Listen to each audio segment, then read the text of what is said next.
What is the price of prejudice? For Horizon Atlantic Airlines, that number was $4 billion and the entire honor of an empire. The Boeing 787 flight. Horizon Atlantic 227 was preparing to take off from Los Angeles to London. In the first-class cabin, the air felt stretched thin by a silence full of power, the kind of silence that belongs to people who believe they deserve everything around them. Among the tailored suits and gleaming silver watches sat a black woman in a simple grey business suit, plain flat shoes with no logo, and a thick book on quantum mechanics open in her hands. She was seated in seat 2, a quiet resting her head lightly against the window. No one in that cabin knew they were sitting beside Dr. Maya Cole, the woman who had just signed off on a $4 billion disbursement to rescue the very airline they were flying. But sometimes, one wrong look is all it takes for an entire world to collapse. That morning at LAX, the sky was so blue it looked as if it could wash away every worry. Inside the Orion lounge of the international terminal, faint jazz music drifted through the air, mixing with the scent of strong coffee and the rustle of newspapers. Maya sat alone in a quiet corner, leaning back against a dark brown leather chair. After 7 straight days of meetings in New York, all she wanted was a few hours of silence. No calls, no contracts, no eyes watching her with fear or admiration. She loved this feeling, being invisible in a world that never stopped looking. Not Dr. Cole, the tech billionaire, but just a woman preparing to return to London, where the future of tens of thousands of people waited for her decision. Her black hair was neatly tied back, her eyes calm yet razor-sharp. At 41, Maya carried a different kind of power, the kind that didn't need to shout to command silence, just one look. Her company, Cole Dynamics, was not built on noise, but on vision, a vision of a world where technology and humanity could walk side by side. Under her leadership, an AI logistics empire had risen to span the globe, becoming the symbol of what she called progress with purpose. Today, she was about to complete the biggest deal of her career, a $4 billion lifeline into Horizon Atlantic Airlines, a carrier drowning in debt and scandals. A deal that could save 50,000 jobs a rebirth for an entire industry. And it all began with one 10-hour flight. Her phone vibrated softly. Daniel Brooks, Chief Financial Officer of Cole Dynamics, appeared on the screen. His voice was warm, tinged with excitement. "Everything's ready, Maya. The credit line is open. The system's just waiting for your signal once you land in London." He laughed lightly. Thomas Keaton, the CEO of Horizon, is practically dancing in his office. He's already sent 3 gift baskets to our headquarters. Maya smiled faintly. "Let's not count the chickens before they hatch, Daniel. A deal is only truly done when the money's in the account." "Fair point," he said. "But this one's a sure thing. You're about to save an entire airline." "No," Maya replied softly, her eyes drifting toward the window where a plane gleamed under the sunlight. "I'm not saving them. I'm buying them a chance to change." An hour later, she stood at gate 18A. People crowded the priority boarding lane, everyone acting busier than the world itself. A middle-aged woman in a shiny pink tracksuit, her neck weighed down by gold jewelry, was complaining into her phone. "The champagne in their lounge tastes like vinegar. For the price we pay, I expect better." Maya smiled quietly. She didn't judge. She was used to people who believed money could buy dignity. When her turn came, she handed her ticket to the gate agent, Mark Ellis, a weary-looking man near the end of a long shift. He scanned the code, nodded, and waved her through no glance, no recognition. A small, comforting invisibility, or so she thought. Inside the first-class cabin, the lights were dim, the seats wrapped in smooth cream leather, and the air carried a faint scent of essential oils. Maya stowed her leather bag in the overhead bin, took her seat, and opened her book.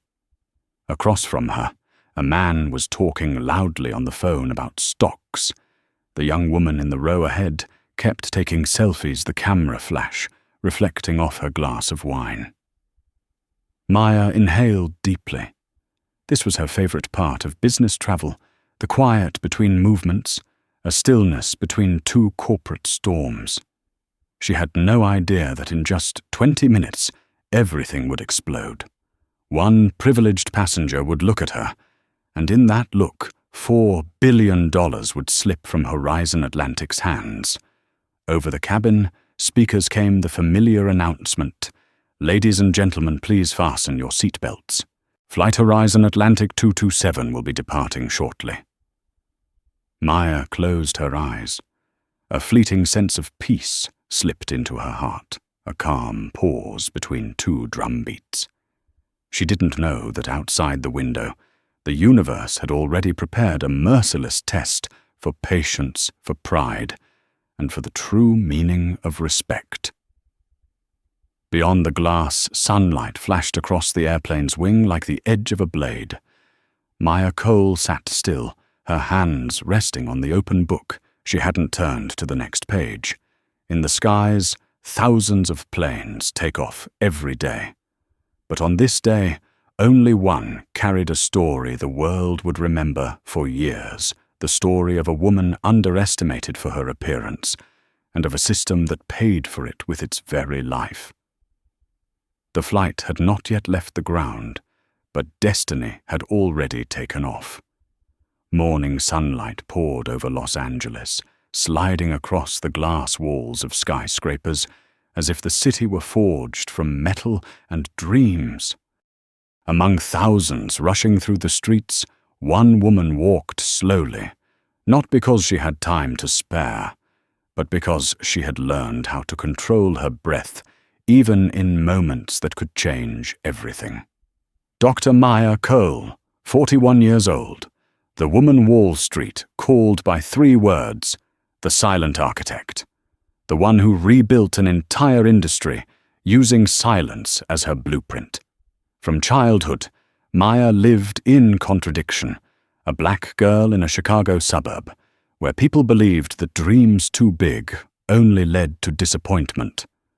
Her father was an aircraft engineer, her mother a physics teacher. But both were killed in a plane crash when Maya was 16, a moment that shaped the rest of her life. From that day on, she made herself a promise. One day she would make aviation safer, fairer, and more humane. 25 years later, that promise had carried her to the summit of power.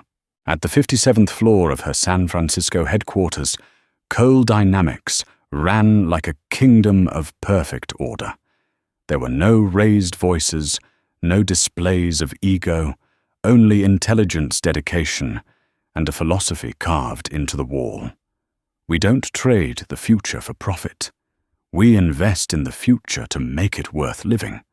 Her company held algorithms capable of predicting fuel demand, optimizing logistics chains, and saving the global economy tens of billions of dollars every year. And now that very technology was about to be used to resurrect a dying empire, Horizon Atlantic Airlines. Horizon Atlantic had once been a symbol of greatness, an airline from the 1980s, synonymous with luxury and the dream of flying with America. But after years of mismanagement, media scandals, and pilot strikes, it was collapsing under the weight of its own past. Billions in debt, plummeting stock, and 50,000 employees living in fear of losing their jobs. Just when every door seemed to close, one name appeared: Cole Dynamics, a tech conglomerate ready to inject $4 billion to rebuild the entire system in exchange for exclusive integration of its AI technology across every flight operation. It wasn't just a contract, it was a final act of resurrection. For the past 3 months, Maya had worked day and night with her advisory team to finalize the deal. She didn't just study financial reports, she studied the people behind them. She read hundreds of letters from Horizon employees, complaints, forgotten ideas, unfinished dreams. One engineer had written, "I still love the sky, but I am not sure my company loves us anymore." Maya printed that letter and placed it on her desk as a compass for the mission ahead. She wasn't saving Horizon for profit. She was saving them for the faith they had lost. This morning, while Horizon's executive board gathered in London, preparing for the press conference, Maya had only one simple task to fly there, appear at the signing ceremony, and activate the capital transfer. She wanted to be there in person because, as she once told Daniel Brooks, "I never invest in a company until I've looked its CEO straight in the eye. I need to know whether they're leading the business or just leading their own ego." In the quiet of the Orion lounge, Maya reached into her bag and pulled out an old photograph. Her father, in his engineer's uniform, stood proudly beside an airplane in 1985. She brushed her fingers gently across the image and whispered, "I'm about to do what you always dreamed of."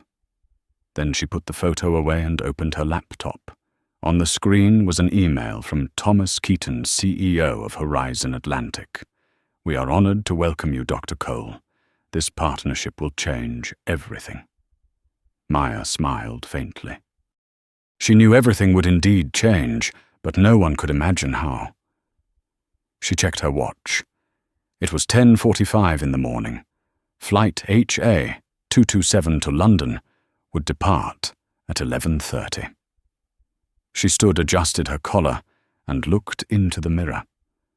The reflection showed an ordinary woman, yet behind that image was a mind powerful enough to shake global markets with a single transaction. She picked up her leather bag and left the lounge. A young female attendant bowed slightly, her eyes full of respect. "Have a pleasant flight, Dr. Cole." Maya offered a thin smile. "Thank you, but I doubt there will be much pleasantness in the skies today." The long hallway leading to the gate stretched out like a tunnel through time. Each of Maya's footsteps echoed softly, steady and deliberate. In her mind, the faces of Horizon's 50,000 employees appeared: engineers, pilots, flight attendants, ground staff. She imagined their expressions when they heard the news that the company had been saved, the light returning to their eyes. Every person, every life rested on her decision. $4 billion, one signature, and one promise. At the boarding gate, the line began to move. A weary-looking man named Mark Ellis scanned tickets. Maya handed him her boarding pass. He nodded without a word.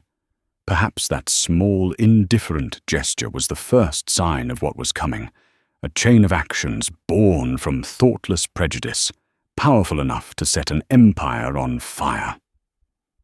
As she stepped into the jet bridge, Maya inhaled deeply. The familiar scent of metal jet fuel and cold air conditioning filled her lungs. She had always said, "That's the smell of evolution." But today, something in the air made her uneasy.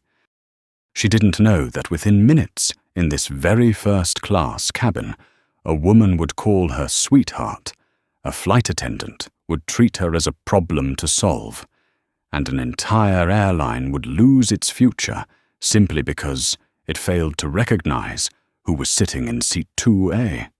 Outside the window, sunlight blazed off the airplane's wings. Maya Cole had no idea that a single condescending glance, a careless word could erase every effort, every act of goodwill, every promise of a $4 billion rebirth in the span of one afternoon.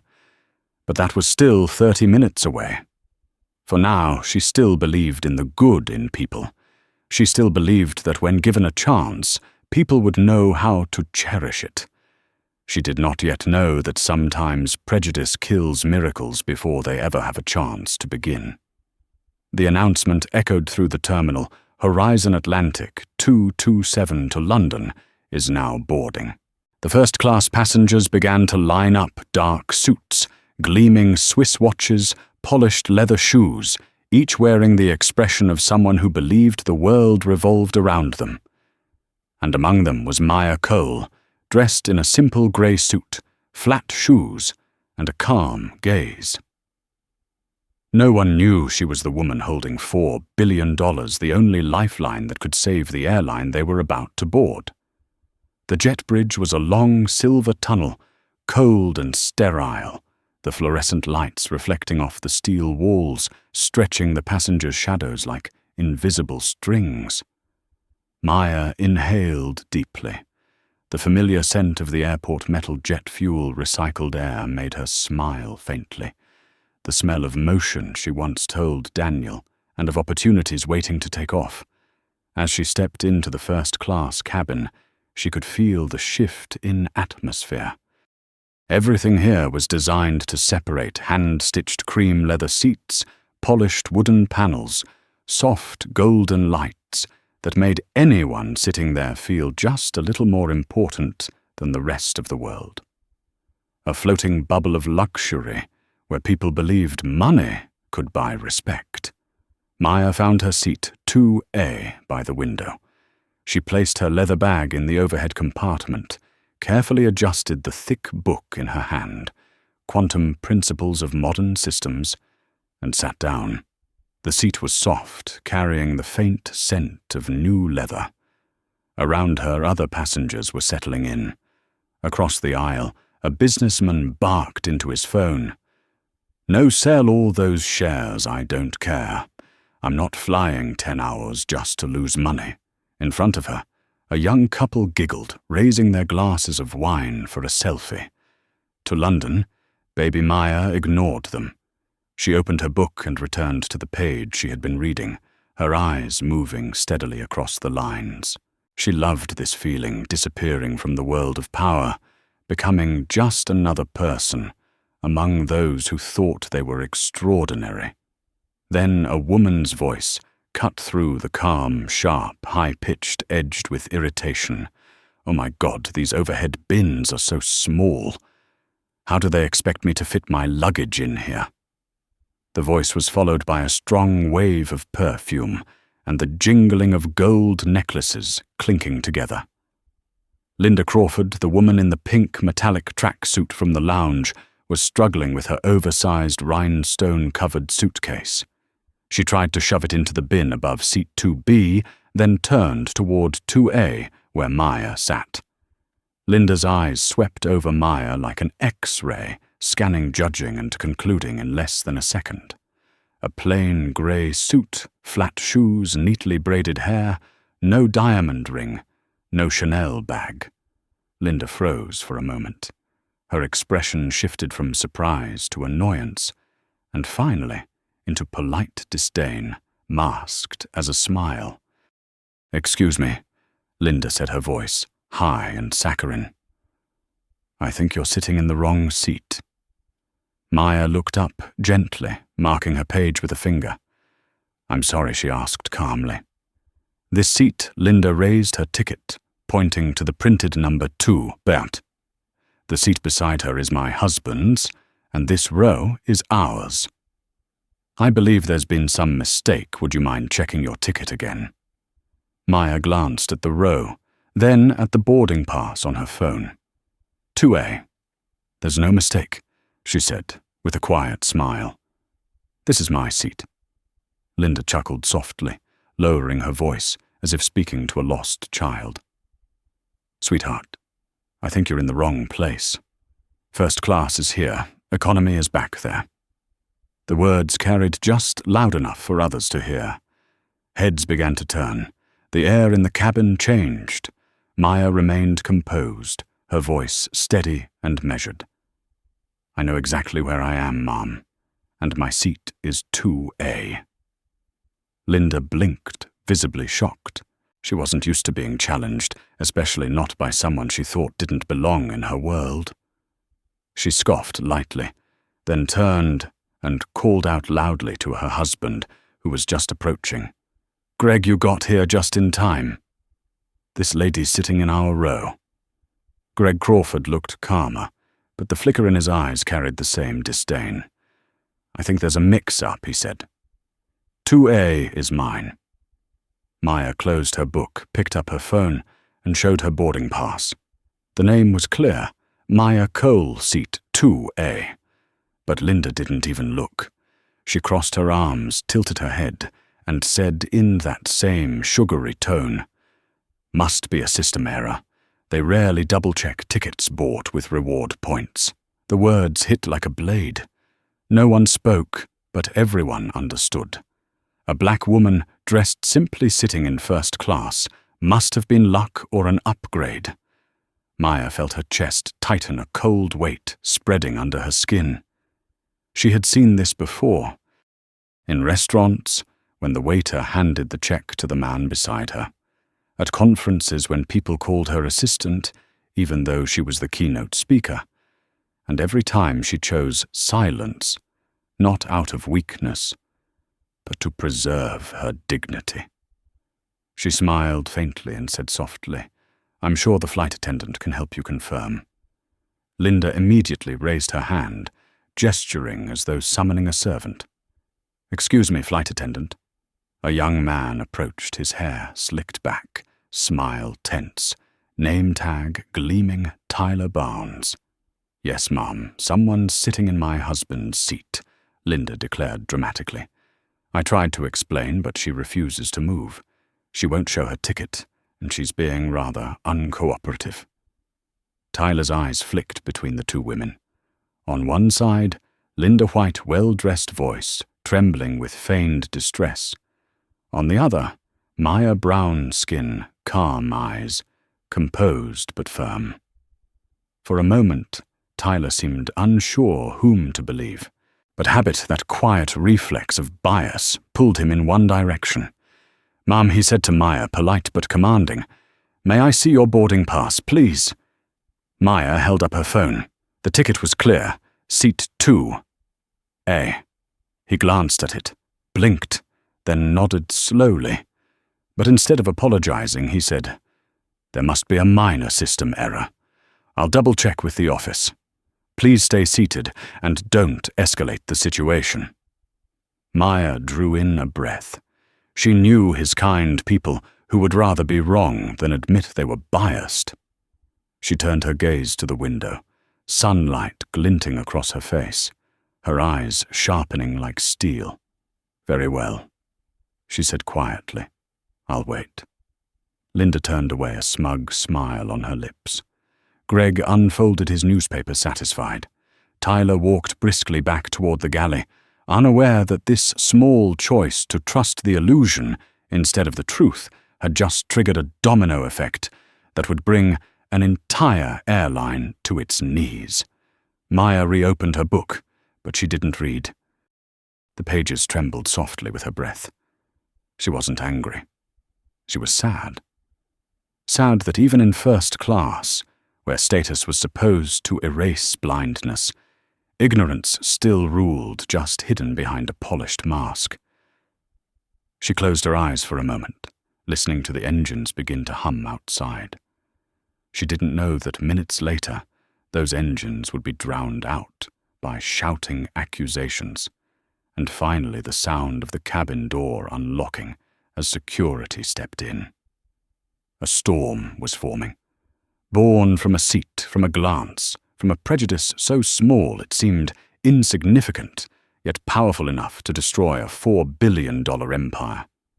Every great tragedy begins with something small, a wrong look, a sentence soaked in arrogance, and this time it started from seat 2B on Flight Horizon Atlantic 227. Linda Crawford adjusted her gold necklaces, smoothed the carefully dyed curls of her blonde hair, then glanced at the woman sitting beside her, Maya Cole. That woman didn't return the look. She did not bow her head, did not apologize, did not show the slightest embarrassment, the way Linda was used to seeing from people who were in the wrong seat. Maya's composure made Linda uneasy. In her mind, there was only one possible explanation: arrogance. Linda hated women like that, the kind who did not need many words, yet still made her feel small. "Sweetheart," she said again, her smile thin as a blade, "I will give you another chance. If you leave now, I will tell the flight attendants not to make a scene." Maya lifted her head slightly. Her voice was so calm it was almost dangerous. "Thank you. But I think we should let the crew confirm. The truth does not need to be rushed." The smile vanished from Linda's lips. A man had just arrived, Greg Crawford, her husband, tall in a black suit with a silver watch. "What is going on?" he asked in a lazy tone. "What is going on?" Linda scoffed. "What is going on is that someone is taking your seat, and she does not seem interested in moving." Greg sighed, turned to Maya, and spoke in a voice that tried to sound polite, but was completely hollow. "I am sorry, you must be mistaken. That seat is mine." Maya looked him straight in the eyes, not flinching. "There is no mistake. My ticket says 2A. Greg frowned and held out his own ticket. With just a glance, Maya saw the same number 2A. She understood at once: a duplicated seat, a common system error. A small issue. A simple check would easily fix it. But to Linda, it was not about a seat. It was a battle over status. Honey, Linda said, making sure the entire cabin could hear, "I told you sometimes they let people in on reward points, or they mix up the cabin classes. I do not blame her. It is just so unfortunate." The words were sweet as honey, yet the word unfortunate dripped out with poison. A man in the row ahead glanced back. A woman in the row behind looked over. No one said anything, but their eyes were enough to define Maya, someone who did not belong here. Maya felt a coldness spread through her chest. Not from shame, but from familiarity. She had walked into hundreds of rooms where people looked at her like this, not attacking her, simply refusing to believe she deserved to be there. Tyler Barnes returned with a clipboard in his hand. "I apologize for the delay," he said, forcing a professional tone. "There is a minor system issue. 2 passengers have been assigned. Seat 2A. Linda jumped in immediately. "You see, I told you. Of course the mistake is on her side." Tyler turned to Maya. "Miss Cole, to avoid delaying the flight, the airline is prepared to offer you a move to premium economy. We will provide a voucher, complimentary drinks, and appropriate compensation." It sounded like a polite offer, but his voice carried an order. Maya raised an eyebrow. "Have you checked Mr. Crawford's ticket?" Tyler hesitated for a moment. "I do not think that is necessary. The gentleman booked his first-class ticket months ago." "So did I," Maya replied, her voice sharp but still smooth as velvet. "You may call your supervisor. I will remain in my assigned seat until someone reads the manifest." The first-class cabin fell into sudden silence. The air grew heavy, like the sky before a storm. Linda looked around and noticed a few people beginning to whisper. She felt control slipping away. She instantly switched tactics, the kind of tactic people like Linda always used when logic stopped working performance. "Tyler," she said, her voice trembling as she placed a hand on her chest. "I really do not feel comfortable sitting next to someone like her. She is very aggressive. I feel unsafe." Each word dropped slowly, carefully crafted. Maya could hardly believe her ears. She was sitting still, both hands resting on her thighs, while the other woman pretended to be frightened. I am sorry, Maya asked, her voice dropping lower. Are you saying I am threatening you right now? Linda widened her eyes, fake tears ready to fall. You see, she said, she is raising her voice at me. I do not feel safe. Tyler immediately stepped between them, his tone stiff. Mom, I am going to have to ask you to lower your voice and cooperate. Maya's emotions shifted from disbelief to a cold clarity. Once again, she saw how seemingly harmless words could activate an entire power structure where prejudice hid behind the mask of safety rules. She answered each word crisp and clear. I am not causing trouble. I am not insulting anyone. I am sitting in my assigned seat with a valid ticket, and I am asking to be treated fairly. Tyler did not meet her eyes. He only said, If you refuse to move, I will have to call security. Linda leaned back in her seat, letting the fake tears spill at just the right moment, her voice wobbling like a plucked string. Tyler, please, I cannot sit next to her. I am terrified. Her words were like a flare shot up into the cabin ceiling.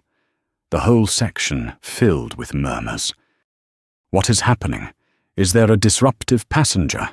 This is awful, even in first class. Those whispers, those doubtful glances were the fuel for the fire.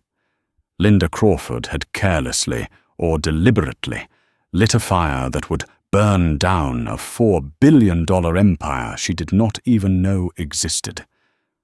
Maya felt blood pounding in her temples. She did not shout, did not lash out. Only her eyes changed, and that was enough to make Tyler step back half a pace. Are you sure about this? She asked softly.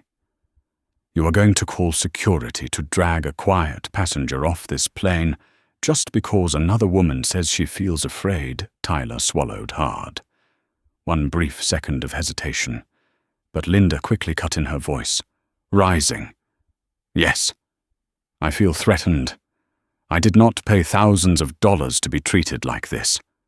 That sentence, loud enough, polished enough to sound like the words of an important customer, sealed Tyler's decision. He picked up the phone and pressed the button. This is lead flight attendant Barnes in first class. I have a non-compliant passenger, requesting security assistance at gate 22. Maya closed her eyes. In her mind, all she could hear was the engines outside their rumble building, like the heartbeat of a giant beast about to plunge off a cliff. She thought of Daniel of Thomas Keaton in London, of the $4 billion waiting for her signal. And then she realized it was not this aircraft that was in free fall. It was prejudice itself. Tyler set the phone down and turned back with a look of triumph. Mom, he said, please gather your belongings. Security is on the way. Maya rose to her feet, her gaze perfectly calm. You're making a mistake, she said, her voice light as air. And it is a mistake you will remember for the rest of your life. Linda scoffed. Oh, please. She is just trying to scare us. What Linda did not know was that the woman she had just insulted was not just any passenger. She was the person whose company was keeping her airline, Tyler's Airline, and the livelihoods of tens of thousands of Horizon Atlantic employees alive on the strength of her decision. With a single tap on her phone, Maya Cole could erase all the money they were counting on to save their future. And in just a few minutes, that is exactly what would happen. As the sound of security's footsteps echoed down the aisle, Linda took out a compact mirror and touched up her lipstick. She felt victorious. She had no idea that each approaching step carried not only humiliation for one woman, but also a death sentence for an entire airline. The cabin door was still open, and the air felt so thick it was as if a storm was about to break. It had all started with a small misunderstanding, But now it was turning into a stage for power, a place where the one holding the microphone was always right, and the one who stayed silent was always wrong. At the center of that stage stood Tyler Barnes, his face tight in his dark blue uniform. He had no idea that in just a few minutes, the very right decision he believed he was making would bury his entire career and an entire airline along with it. Tyler had once dreamed of flying in first class, not as a passenger, but as the one who controlled order in that world. He liked the feeling of being called sir. He liked the soft power of a polite smile. He liked watching other people obediently follow instructions. And today that power was facing its first real test. A black woman in the wrong seat. At least that was what Linda Crawford had led him to believe. Linda was dabbing at her tears with a tissue, her voice choked like a victim in a bad play. "I just want a peaceful flight, Tyler. But she is looking at me with a very threatening expression." Greg folded his arms and added, "If the airline does not act immediately, I will file a complaint directly with the CEO." That sentence was the spark. Tyler could feel his neck growing hot. They had just mentioned the CEO, the highest danger level in his chain of fears.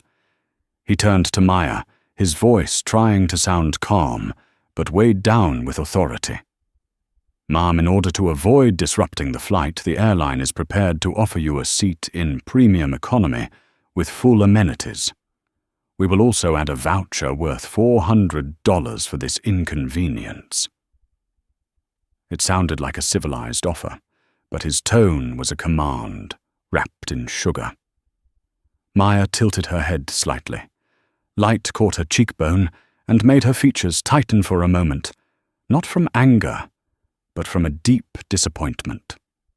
She drew a breath, her voice still calm, yet every word dropping like lead. "Mr. Barnes, I do not need a voucher. I do not need free drinks. I only need to sit in the seat I paid for." Tyler frowned slightly.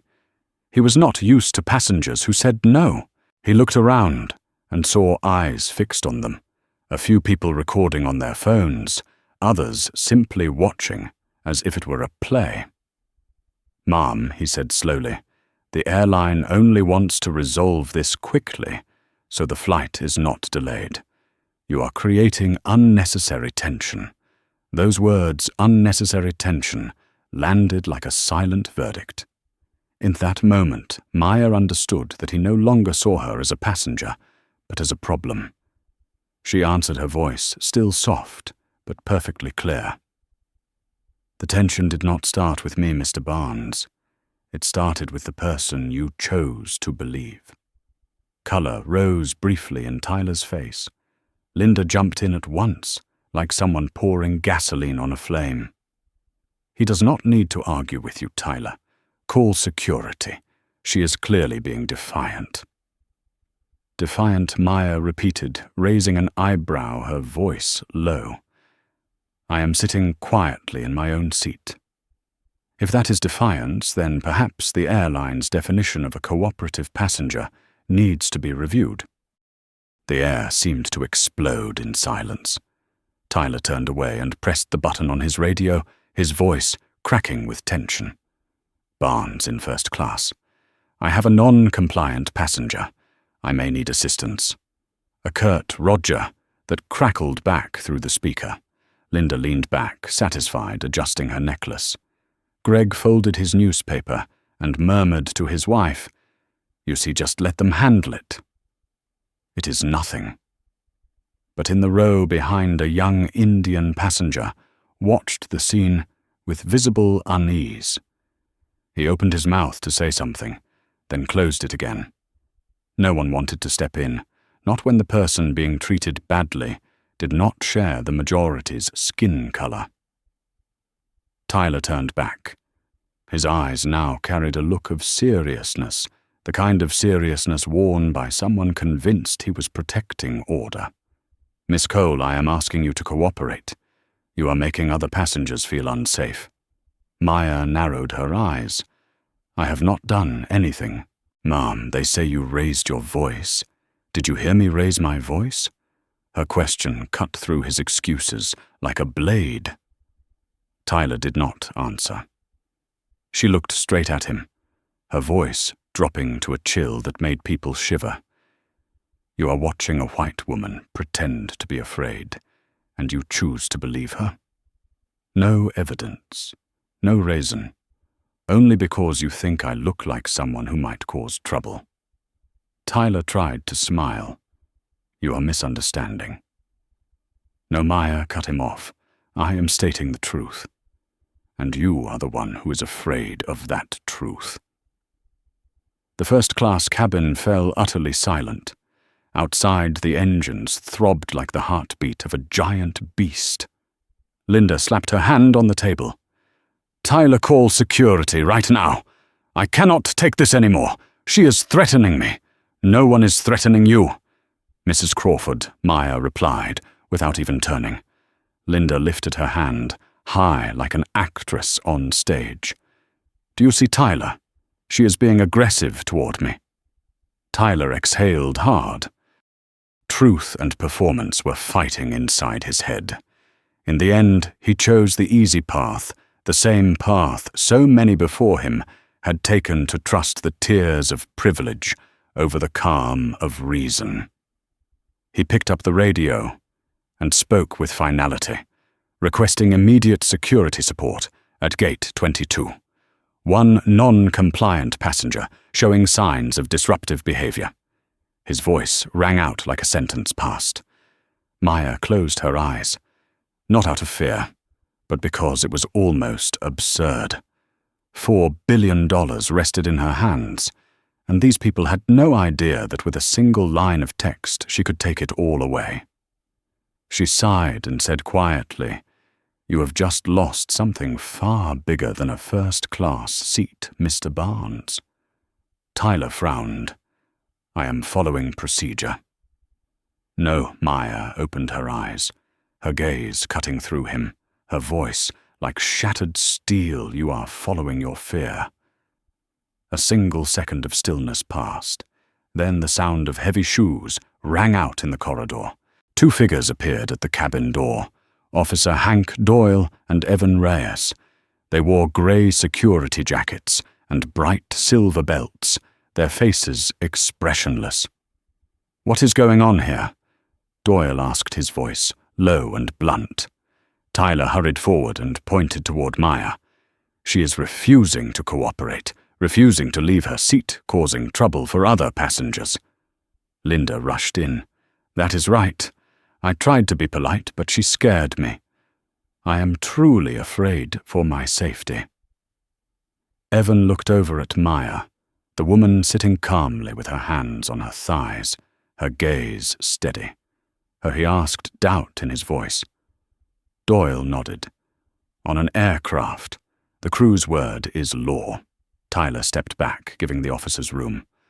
Maya looked up, her voice so calm it was frightening. I am not leaving my seat. I have a valid ticket. I am not causing any disturbance. If you wish, call your supervisors and verify. Doyle answered without expression. We can do that in the terminal. Right now, I need you to stand up. Maya looked around. Not a single passenger spoke. Not one person said, Do not do this. They just turned away or lowered their eyes to their phones, as if silence could absolve them of responsibility. She rose, picked up her bag, and spoke in a low voice that carried through the entire cabin. You have just proved one thing. Here the truth does not matter. All it takes is someone loud enough to be believed. Linda turned her face away. Tyler avoided her eyes. Doyle nodded and gestured. Let us go, ma'am. As Maya stepped out of first class, the cold white light of the jet bridge washed over her. She felt as if she were leaving the world of human beings, a world where reason had been defeated by privilege, and the silence of witnesses had become complicity. Behind her, Tyler took a deep breath, straightened his collar, and tried to look composed. He had no idea that in only a few hours his name would appear on every news site, not because he had maintained order on a flight, but because he had become the symbol of systemic blindness, the man who burned down an airline with a single call, made in the name of procedure. And Maya, as she walked down the jet bridge, left behind only one sentence light, as a breeze, yet destined to haunt Tyler for the rest of his life. You have just traded away an entire empire only to protect the comfort of someone who was wrong. The first sound was not footsteps, it was the collective sigh of the first-class cabin. A strange silence spread out, as if everyone suddenly realized the line between a small inconvenience and a disaster had just been crossed. The sharp rhythm of hard shoes rang on the floor of the jet bridge as two men appeared, grey jackets, silver security badges, swaying under the lights, Officer Hank Doyle and Evan Reyes. The whole cabin turned to look at them like an audience waiting for a good show. But for Maya Cole, this was no performance. This was a living indictment written by prejudice and signed with cowardice. Hank Doyle was the one who walked in front. He was close to 50, salt and pepper hair, the weathered face of a man who had spent his life believing he was just following procedure. Evan, his younger colleague, still carried the hesitant look of someone new to the job. "What is going on here?"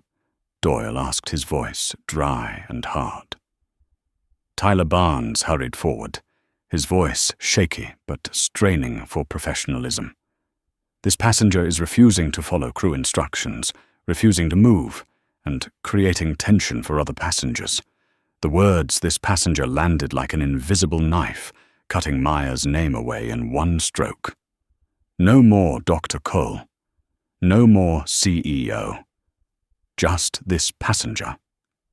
An empty label, sharp enough to strip away the dignity of the person behind it. Linda Crawford seized the moment, pushing the script higher. "Thank God you are here," she cried. "I have never seen anyone so aggressive. She is scaring me."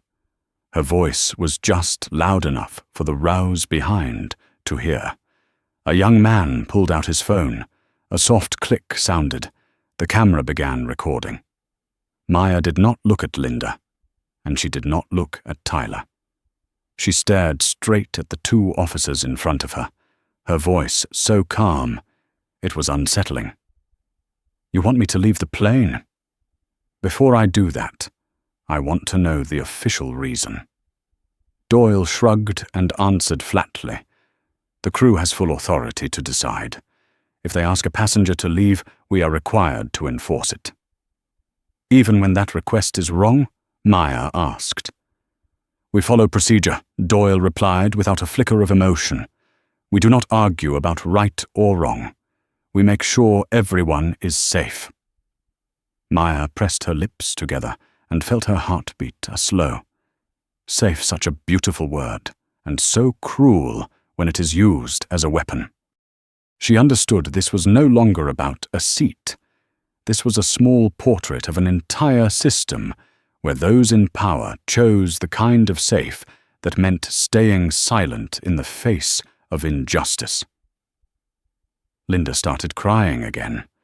Greg lightly placed a hand on her shoulder, playing the comforting husband. Tyler folded his hands behind his back, his eyes saying clearly, "I did the right thing." And the others? They lowered their heads, pretended to read, pretended to sleep. No one wanted to get involved. No one wanted to be dragged into trouble. And in that moment, Maya Cole, who had once believed that knowledge and reason could defeat any prejudice, realized that silence was also a form of cruelty. She said quietly, "I will not leave. I have a valid ticket. I am not causing any disturbance. I am simply sitting in my seat." Doyle tilted his head, his voice low but firm. "Ma'am, you have two choices. One, you walk off voluntarily. 2, you are escorted off. Either way, you are getting off this plane." The entire cabin held its breath. Maya looked around, her gaze, not accusing, but searching for a trace of conscience. Everyone looked away. The world of civilized people was curling up inside the shell of it is none of my business. Phones began to rise. Lenses turned toward Maya and the officers standing in front of her. Some passengers filmed in secret, others openly. They had no idea they were capturing a moment that would shake the aviation industry. To them it was just a dramatic clip to share online. Maya rose slowly. It was not surrender, it was a controlled decision. She understood that if she resisted, the video would become proof of a black passenger being unruly. If she stayed calm, it would become evidence of raw injustice. She opened the overhead bin and took down her worn leather bag. As she pulled the zipper, her hand trembled slightly, not from fear, but from a cold, rising anger. She turned back, looking straight at Tyler, her eyes flashing like a blade under the cabin lights. "You have just created a dangerous precedent. An airline cannot survive if its staff cannot tell the difference between authority and prejudice." Tyler pressed his lips together and said nothing. She looked around the cabin, her voice ringing clear, each word carved into the air. "This is a failure not only of service, but of humanity." Doyle signaled for her to walk ahead. Evan followed behind, head lowered, avoiding her gaze. The aisle was utterly still. Only the sound of her bag's wheels rolling on the floor remained, the metallic rumble echoing like chains dragged through the air. Maya walked with her back straight. Each step landed heavy but proud, as if she were stamping the truth into the carpet. She knew this was not a walk of shame. It was a walk of clarity, the walk of someone who had just seen the true nature of a rotting system.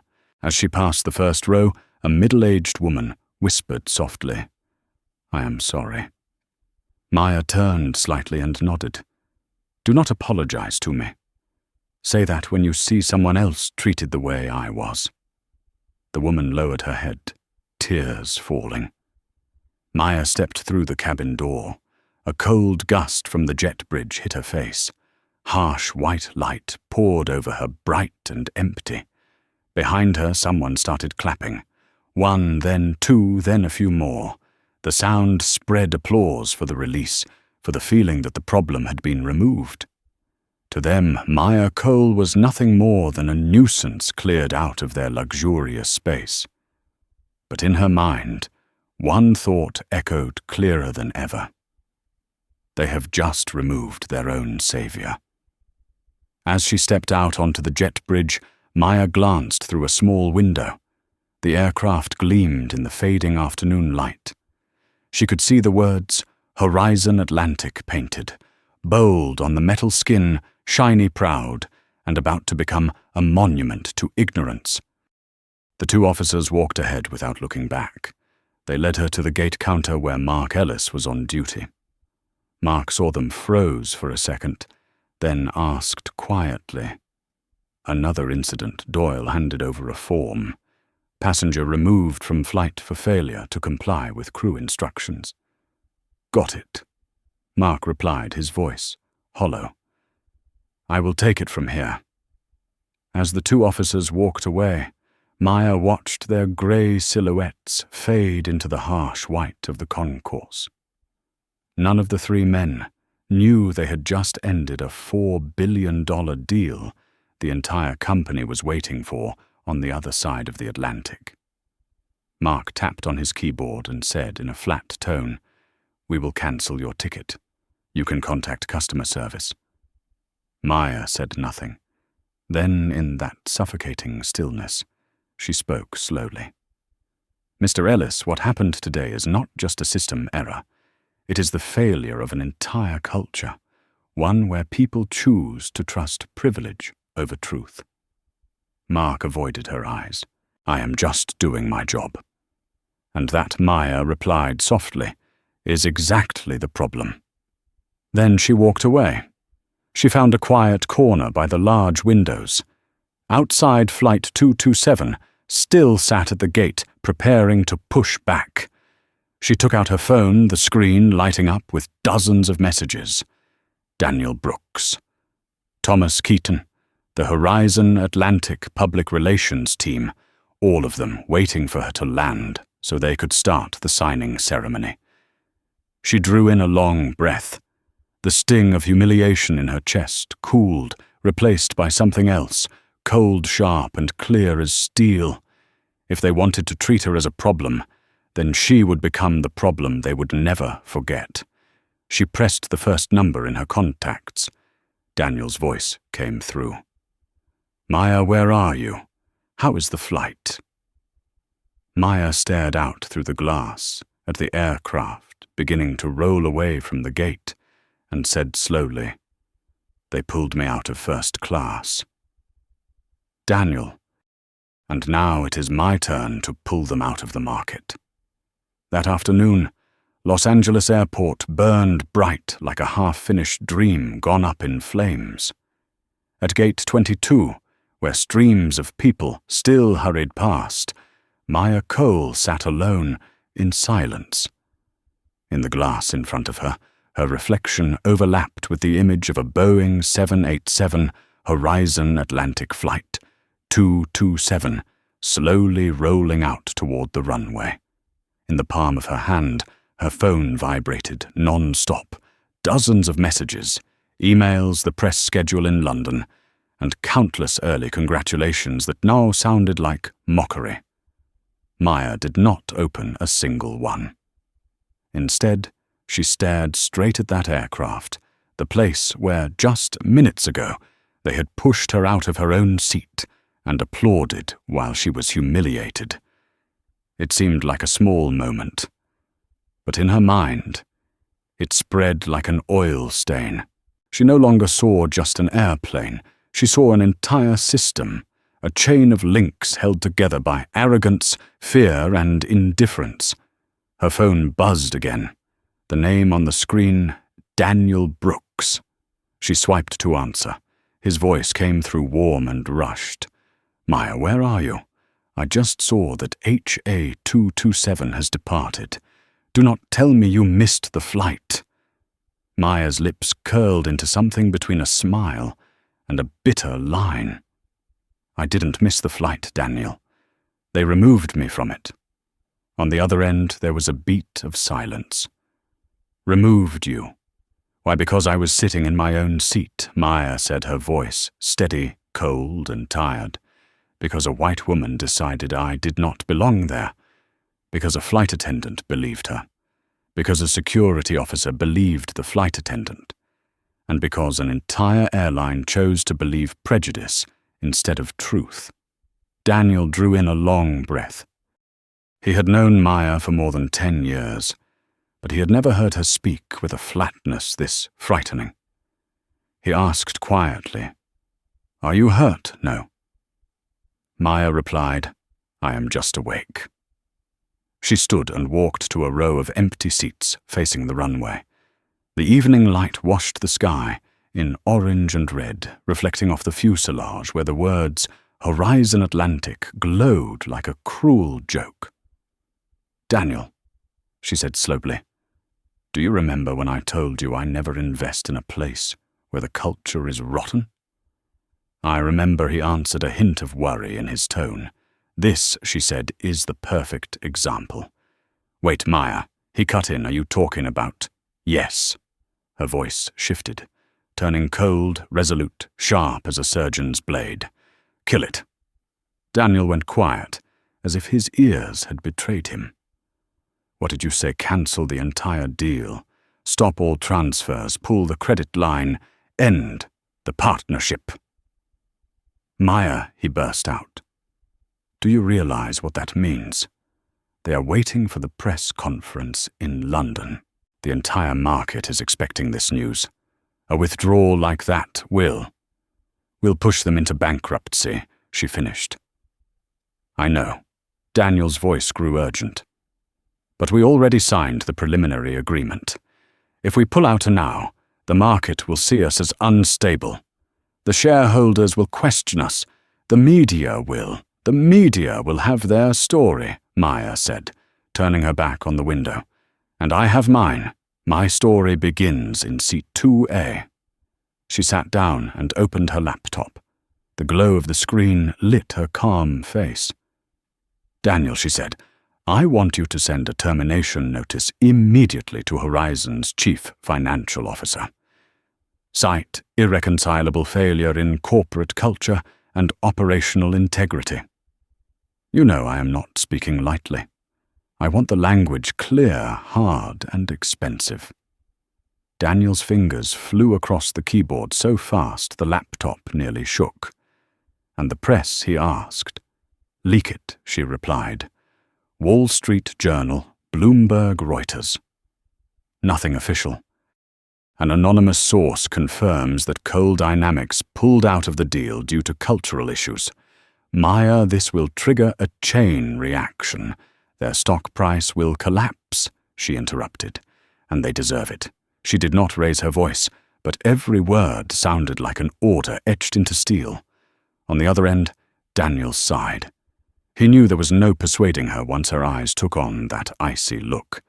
He only asked softly, Are you absolutely sure?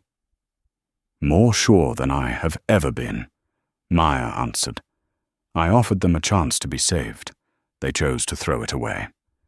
Now they will learn a different lesson that respect is not a courtesy. It is a currency. She checked her watch. It was 5:32 in the afternoon. By now, Flight 227 was in mid-air, carrying the people who had thrown her out of her own seat and carrying their own future as it quietly melted. Daniel was silent for a few seconds, then said, Understood. I will trigger the withdrawal process. But Maya, a move like this could wipe out their company. Tens of thousands of people will lose their jobs. Maya looked down at her hands, the same hands that had signed hundreds of agreements to pull others back from the brink of bankruptcy. You think I do not know that, she asked. I know. But I also know that if I let this slide, the message I send is simple: keep doing it. No one will ever dare push back. She lifted her head, her voice solid as stone. Not everyone deserves to sit in seats of power. If they hold people in contempt, they do not deserve to be saved. She opened the internal finance app. On the screen, a line of text glowed. Transfer pending $500 million, Phase 1 funding to Horizon Atlantic. Maya rested her hands on the keyboard. The cursor blinked. She typed a single sentence, cancel transaction. One click. The notification changed. Transaction terminated.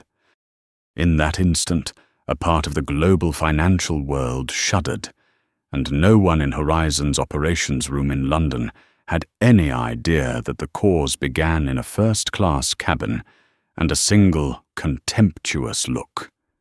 Daniel finished sending the termination email and asked, It is done. I attached your electronic signature. Do you want me to forward it to the legal team? Yes, Maya replied. And after that, I want you to send an internal note to our shareholders. No justification, just one line. Coal Dynamics does not partner with organizations that fail at the most basic act of respect. Daniel paused, lowering his voice. They will never forget today. Exactly, Maya said, her eyes drifting back toward the horizon, where the Boeing was disappearing from view. Sometimes justice does not need a courtroom. It only needs someone with enough power to say enough. In that moment, the sun slipped completely behind the distant mountains. The last strip of gold touched her eyes, then vanished. Maya turned off her phone and closed her laptop. She stood quietly, leaving the empty seating area and walking slowly toward another gate. No one around her knew that in the next 30 minutes, the global financial system would receive the news. Coal Dynamics cancels a $4 billion deal with Horizon Atlantic Airlines reason corporate culture issues. Their stock would go into free fall, shareholders would panic, the executive board would rush into an emergency meeting. Everyone would ask the same question. What happened? And none of them, from CEO Thomas Keaton down to Tyler Barnes, would realize that the answer lay hidden in 3 words, engraved on that first-class seat: 2A, no respect. Before leaving the airport, Maya turned back for one last look. The aircraft had vanished into the dusk, only its blinking lights visible in the distance. She whispered, not for Daniel, not for the press, but for herself. They took my seat. I will take everything else. Then she turned away, a small figure in a sea of people, yet with every step she took, the ground seemed to tremble. A storm of finance ethics and public opinion was beginning, and at its center stood a woman who had once been told to leave seat 2A. The London headquarters of Horizon Atlantic Airlines shone that morning like a royal stage. Spotlights bathed the silver plaque bearing the airline's new logo, the symbol CEO Thomas Keaton had declared would mark a new era of rebirth. In the grand conference hall, champagne was already poured, reporters were in position, and the entire executive board was celebrating the future they believed had been saved by a $4 billion deal. On the stage, Thomas Keaton lifted a crystal glass, his smile as bright as the camera flashes. "Ladies and gentlemen," he said, with easy confidence, "today is the day Horizon Atlantic turns the page. With our partnership with Coal Dynamics, we will not only fly farther, we will fly on the technology of the future." The room erupted in applause. Glasses clinked, laughter echoed. Someone from the communications team whispered, crazy to think that just a few months ago we were on the brink of bankruptcy. Another replied, "Not anymore. With $4 billion being pumped in, nothing can stop Horizon from taking off again." But on the 22nd floor, in a small office of the finance department, an alarm chime had just sounded. Olivia Park, the airline's chief financial officer, frowned at her computer screen. She was not someone who panicked easily, but the message in front of her made her blood run cold. Transfer cancelled, $500 million, initial funding terminated. She blinked, thinking she had misread it, then refreshed the page. It stayed the same. She checked her internal emails. A new message had appeared from the legal address of Coal Dynamics. The subject line contained only a few words: termination of partnership, immediate effect. Olivia read every line, each word cutting into her eyes like a blade. Coal Dynamics hereby terminates the strategic partnership agreement with Horizon Atlantic Airlines, citing irreconcilable failure in corporate culture and operational integrity, effective immediately. Her hand shook. She grabbed her phone and called Thomas directly. "Thomas, we have a problem." "What problem?" "Do not tell me they sent the money early. I have not yet." "No." Olivia cut him off. "They cancelled. Everything. Effective immediately." There was a heavy pause on the other end. "Cancelled," Thomas repeated, as if the word did not belong in his language. "Yes. They are citing failure of corporate culture." "Thomas, this is not a technical glitch. This is intentional." A champagne glass slipped from his hand and shattered on the floor. The whole room turned to look at him, his face draining of color. "What is wrong, Thomas?" a board member asked. He did not answer. He opened his phone and read the email Olivia had forwarded. Each line tore through his mind like a storm. He looked around, forcing a smile. "It is probably just a small misunderstanding. They must have sent the wrong letter. I will call and confirm." He stepped out of the room in a hurry and shut the door behind him. The click of the lock sounded ice cold. In the marble hallway outside, Thomas's fingers trembled as he dialed Maya Cole's number. The call did not even ring. The line showed busy. He called Daniel Brooks, the chief financial officer of Cole Dynamics, and got nothing. A cold sensation crawled down his spine. He returned to the office, where Olivia stood, her face pale. "No one is picking up," he said quietly. "Send the email again. Ask for formal confirmation. We cannot just be cancelled like this." Olivia shook her head, her lips dry. "Thomas, the news is already on Bloomberg." On the big television mounted in the conference hall, Bloomberg had switched to a breaking news banner.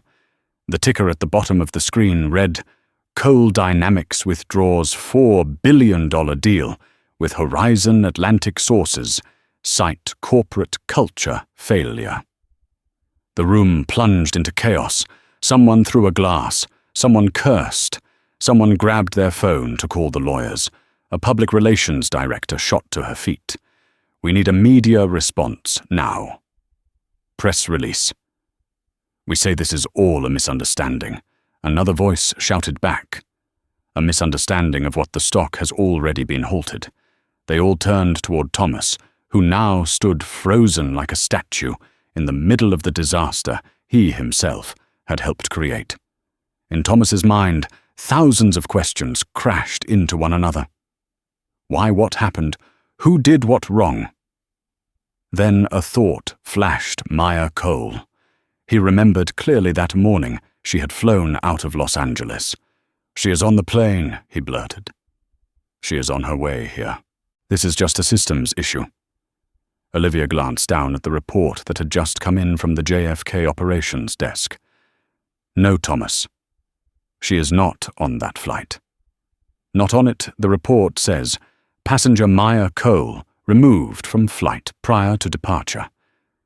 The air seemed to be sucked from the room. Thomas stood there stunned. "Removed?" Why, Olivia shook her head, her voice unsteady. "It does not say. Only a short note deplaned at crew's request due to non-compliance. The truth dropped like a stone smashing through a still lake."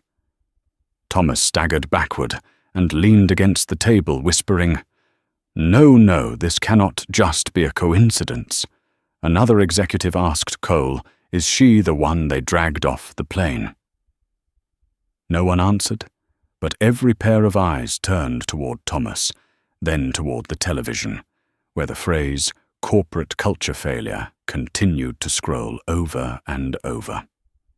1 second, 2 seconds, then another glass slipped from someone's hand and shattered. And in that moment, they all understood. They had shot themselves in the head. Thomas spun around, his voice, now hoarse. "I want every report on my desk right now. Names of the crew, the passengers, involved security staff, everything." He slammed his hand on the table. "Find out who it was that removed our savior from that flight." It took them less than 30 minutes to pull the chain of reports from the JFK system. The names appeared clearly. Flight attendant Tyler Barnes. Passengers involved: Linda Crawford, Greg Crawford. Security officers: Hank Doyle, Evan Reyes. Thomas stared at the list, his face shifting from ghost white to a furious red, the color of rage laced with despair. He roared. "Because of one stupid flight attendant, we just lost $4 billion and the entire future of this company." Outside, the stock ticker screens were lighting up blood red. Horizon Atlantic's symbol, HRA, dropped 30% in just 10 minutes. The market exploded. Media outlets pushed alerts all at once. Headlines sliced through the air like knives. Horizon's $4 billion lifeline vanishes. Sources claim CEO of partner company was mistakenly removed from flight. Corporate culture, failure costs. Airline, its future. Thomas collapsed into his chair. He had chased power his entire life, and now it had fallen apart because of one bad decision at seat 2A. Olivia stepped forward and placed a printed page from social media in front of him. A video clip had gone viral at incredible speed, showing security escorting Maya Cole out of the first-class cabin. The view count was in the millions. The comments rolled in like a tidal wave. Is this really the CEO of Cole Dynamics? She was thrown off a plane belonging to the airline she was about to save. If this is Horizon's culture, they deserve to fall. Thomas stared at the screen, feeling his insides clench. The noise in the room began to die down, replaced by a heavy, wordless fear. A public relations executive whispered, "People are already calling her the woman who grounded a company." Thomas looked up. His face was hollow, as if he had aged 10 years in a single hour. He spoke quietly, barely above a breath. "Prepare for an emergency board meeting, and find me her phone number." Olivia looked at him, her voice breaking. "Sir, I think it is already too late." Thomas turned to the window. The London sky had turned a dull grey rain beginning to fall. Drops streamed down the Horizon Atlantic logo on the building outside, sliding downward like blood. A storm had begun, and he was the one who had pulled the lever. The phone rang in Maya's hand as she sat in the first-class lounge of another airline. On the screen appeared the name Thomas Keaton Horizon Atlantic. She let it ring twice before answering. Dr. Cole, his voice trembled a mix of desperation and flattery. "I just learned about the terrible incident on that flight. I cannot believe that happened to you. I want you to know that Horizon does not tolerate behavior like that. I have already fired them immediately." Maya said nothing. The only sound was the soft clink of ice against the glass in her hand. "This is not the fault of a few employees, Mr. Keaton," she said slowly. "It is the reflex of a system, a culture that allows people like me to have to prove we deserve respect." "But Dr. Cole, if you cancel this deal, 50,000 people will lose their jobs. Do you understand how many lives depend on you?" "Yes," Maya replied, her voice quiet, but sharp as a blade. "And that is exactly why it is even more shameful. Because they are losing their jobs not because of me, but because you allowed arrogance and blindness to guide your entire airline." On the other end, Thomas's voice cracked. "Please, I am begging you reconsider." Maya cut him off, her tone soft but final. "This deal is dead, Thomas. Not because of money, but because of trust." She ended the call. 2 hours later, the New York Stock Exchange shook. Horizon Atlantic's shares plunged 72% in 10 minutes, wiping out more than $3 billion in market value. The media called it the Cole effect. The whole world watched as a giant airline crumbled under a moral lesson that could not be priced. Respect is not a privilege, it is a foundation. In his London home, Thomas Keaton looked out the window at the crowd gathering outside, employees, shareholders, and reporters. He bowed his head and whispered, "All we needed was an apology. A little sooner." But it was too late, because no empire ever falls from lack of money, only from losing its soul. 1 month later, in the sunlit conference room of Cole Dynamics, Maya Cole signed a new partnership agreement with Summit Sky Airlines, a small carrier built on a culture that valued respect at every level. CEO Claire Reynolds shook her hand, her eyes bright with conviction. "We will rebuild the aviation industry," she said, "but this time we start with people." Maya smiled. There was no anger left, only clarity. She had not saved Horizon, but she had saved a future that deserved to exist. The story of the woman who was removed from Seat 2A had now become legend, a testament that in this world dignity still holds its worth, and that sometimes justice does not arrive through gunfire or verdicts, but through a silent decision powerful enough to shake the entire sky. From the perspective of a leadership ethics expert, the story of Maya Cole is not just about a $4 billion collapse. It is a wake-up call for every organization. Culture does not live in handbooks. It lives in how we treat the most vulnerable among us. A company can lose money and reputation, but when it loses respect, it loses its soul. And sometimes justice does not need to be loud. It only needs one person brave enough to say enough. If you believe that dignity is something beyond price hit, like to share that message and subscribe, so you will not miss the stories where ethics and power collide. Leave a single phrase in the comments below as your personal vow to the world. Keep respect.